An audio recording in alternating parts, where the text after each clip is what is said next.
તો આપણે આ બધી સોળી આમાં નાખી દીધી છે અને હવે આપણે મિક્સ કરી લેવું. તો જો એકદમ મસ્ત આપણું શાક થઈ ગયું છે. મિત્ર જય માતાજી, હું દિયાબેન પરમાર અમરેલીથી. મારી ચેનલનું નામ દિયાબેન ડીનું રસોડું. તો આજે આપણે બટેટા અને સોળીનું શાક કરવાના છે. તો આપણે આ હુક્કી સોળી આવે એને પલાળી દીધી હતી, એકદમ સરસ પલળી ગઈ છે. આ નાની સોળી આવે એ લીધી છે આપણે, અને એક આપણે બટેટું લીધું છે. બે આપણે ટમેટાં સુધારી લીધા છે અને બે આપણે નાની ડુંગળી સુધારી લીધી. અને વઘારવા માટે આપણે જીરું લીધું છે અડધી ચમચી. આદુ લસણ ને મરચાં આ રીતે આપણે ક્રશ કરી લીધા છે. થોડીક હિંગ લીધી અને આપણે આ કિચન કિક મસાલો લીધો છે અને હળદર થોડીક લીધી છે. અડધી ચમચી ધાણા જીરું લીધું, 1.5 ચમચી આપણે લાલ મરચું લીધું, સ્વાદ પ્રમાણે મીઠું લીધું છે અને લીલા ધાણા લીધા છે ને તેલ લીધું છે આપણે અને પાણી લીધું છે. તો પહેલાં આપણે આને બાફવાનું છે. તો ગેસ ચાલુ કરશું.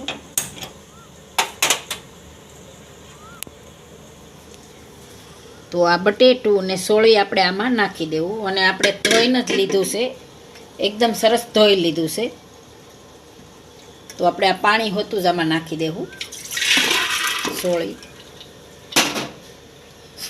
અને આ બટેટું છે એને આ રીતે આપણે સુધારી લેવું એટલે હારવાર બફાઈ જાય.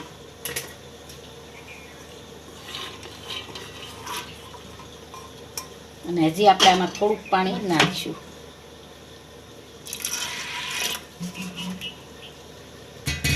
હવે આપણે આને બફવા મેળ દેવું. થોડુંક આપણે મીઠું નાખીશું બફવામાં.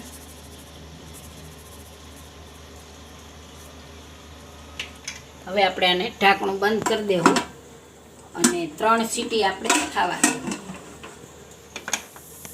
તો આપણે 3 સીટી થઈ ગઈ છે. તો આને આપણે નીચે ઉતારી લેવું. આનું પ્રેશર નીકળે ત્યાં સુધીમાં આપણે આમાં વઘાર કરી લેવું. અહીંયા આપણે વઘાર કરી લેવું. તો આપણે એક કડાઈ રાખી છે, એમાં આપણે તેલ નાખીશું.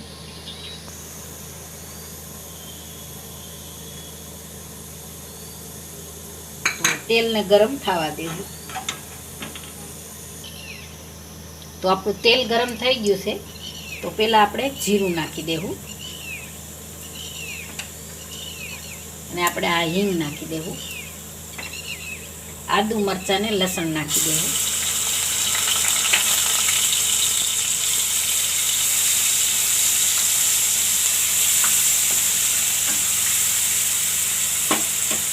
હવે આપણે આ ડુંગળી નાખી દેવું. ડુંગળીને આપણે ઘડીક વાર તેલમાં તળવા દેવું. તો આપણી ડુંગળી સરસ તળી ગઈ છે. તો હવે આપણે આમાં મસાલો કરી લેવું. તો પહેલાં આપણે હળદર નાખી દેવું.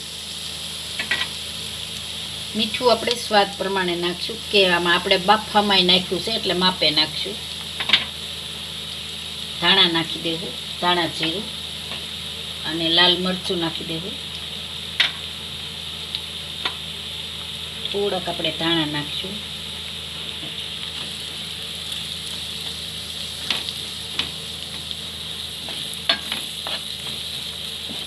હવે આપણે આમાં ટમેટાં નાખી દેવું.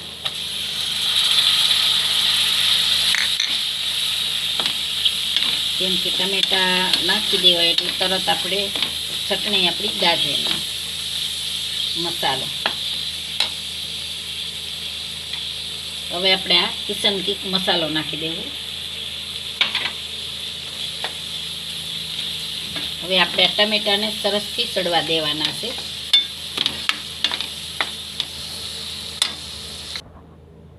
તો આપણા ટમેટા સડે ત્યાં સુધીમાં આપણે આ કુકરને હવે ખોલી લેવું.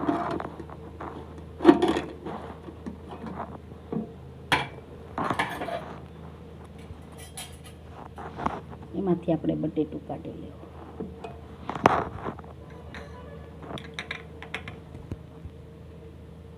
એકદમ સરસ આપણે બફાઈ ગયા છે. સોળાઈ સરસ બફાઈ જશે. એકદમ સરસ સોળા બફાઈ જશે.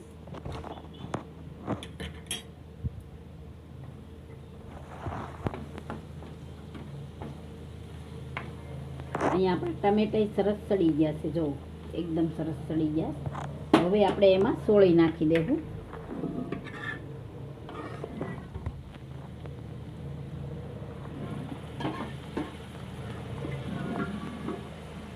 બધી સોળી આપણે આમાં નાખી દેવું.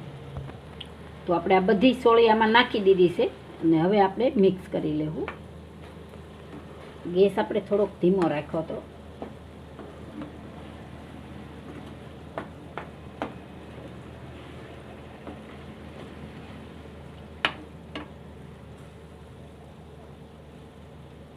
મિક્સ કરી લીધું છે. તો હવે આ બટેટા છે એને આપણે આમાં નાખી દેવું.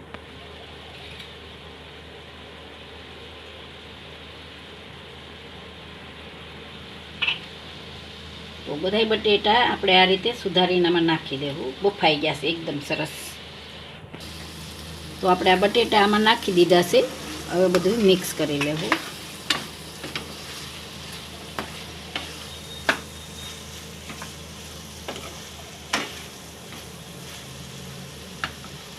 હવે આપણે આમાં થોડુંક પાણી નાખીશું. અડધો ગ્લાસ જેટલું આપણે પાણી નાખ્યું છે એમાં. રસો આપણે જે પ્રમાણે રાખવો હોય એ પ્રમાણે આપણે પાણી નાખવાનું. એમ થોડુંક વધારે રસો જોઈએ તો થોડુંક વધારે નાખવાનું. નકર આટલું હાલે. હવે આપણે 2 મિનિટ જેવું સડવા દેવું. તો જો એકદમ મસ્ત આપણું શાક થઈ ગયું છે. રસોઈ આ રીતે સરસ ઘાટો થઈ ગયો છે. તો હવે આપણે ગેસ બંધ કરી દેવું અને આપણે શાક નીચે ઉતારી લેવું.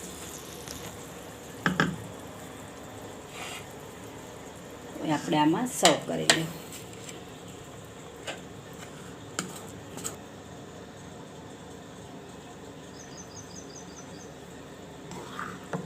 સોળી બટેટાનું સરસ બને છે. એકવાર જરૂર ટ્રાય કરજો.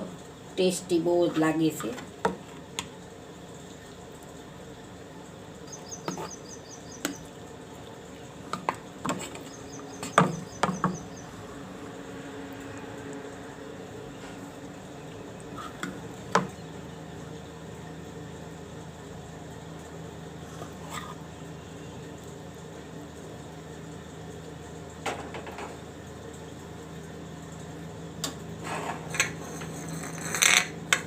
ઉપર આપણે લીલા ધાણા નાખશું.